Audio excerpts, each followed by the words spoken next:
I can give you 1,000. The cast are insane. The action is fierce. It's got Michelle Yeoh. Who is Michelle Yeoh?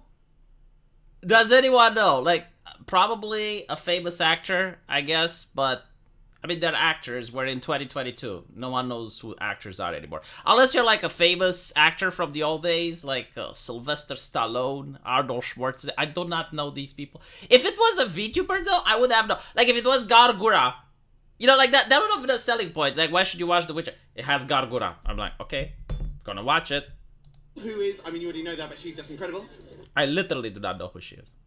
It's set 1,000 years before The Witcher. It explores part of the lore. I hate prequels, though. I really do. Like, it seems to be something that I genuinely don't understand why they're made. Why not make a sequel or a spin-off? Like, just continue the story. The problem with prequels is that, first of all, if it's too close to the originals, then you don't really feel any tensions for some characters because you know where they're going to end up. And if it's something that's so back, like, for example, Star Wars The Old Republic, I mean, sure, yeah, like, you can do anything, but, like, why make a prequel then? Just continue the freaking story. Of The Witcher that hasn't been explored before. There are monsters like we've never seen before. That is, like... You can do that in the original Witcher. I mean, every episode can have a new monster. You know, like Supernatural used to have new monsters every episode. That's not a reason why I would watch the next episode. It has the first kiss between two men in the show. Just how disconnected must you be from the actual audience? Like, no, seriously. You know, like, this is a lie that people like to tell themselves over and over that this thing matters in 2022. Do you know a single person that goes to watch something that they wouldn't have watched otherwise just because it has like a gay kiss?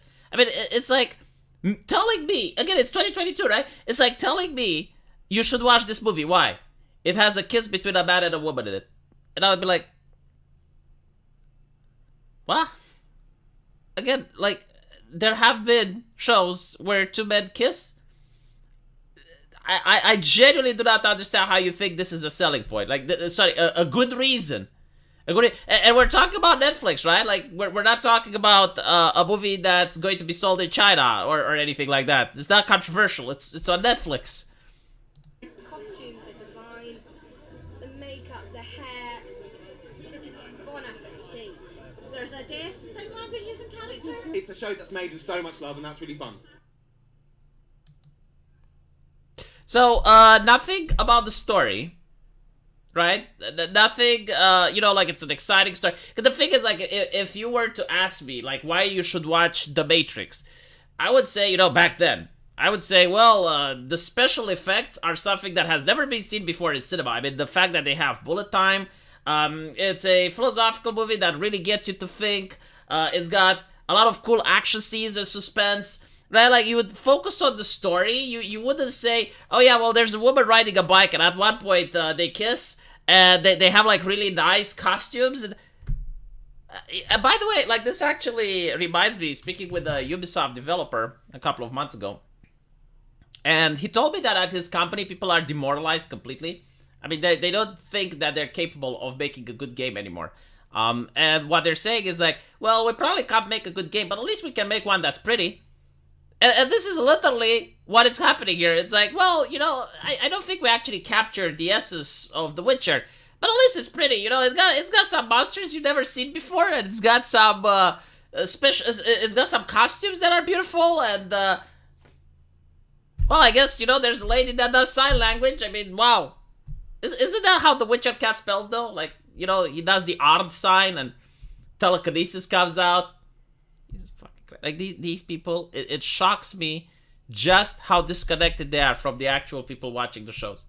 Like, that just by watching this, you understand that there is a huge rift, and they're not interested in bridging the gap, right? Like, they're not interested in reaching with the fans and being like, hey, you know, like, you're a fan of it. Well, what do you want to see? You know, because at the end of the day, you know, we create entertainment for you. What do you want to see? They don't even view the fact that they're creating entertainment for you. They're creating entertainment for the journalists. And the fans, I guess, are like the necessary evil that exists. And of course, the racist, misogynistic, gamer culture, bro all of that. Suffice to say, this wasn't received very well. Let me know what you guys think. I'll see you in the comment section. Take care.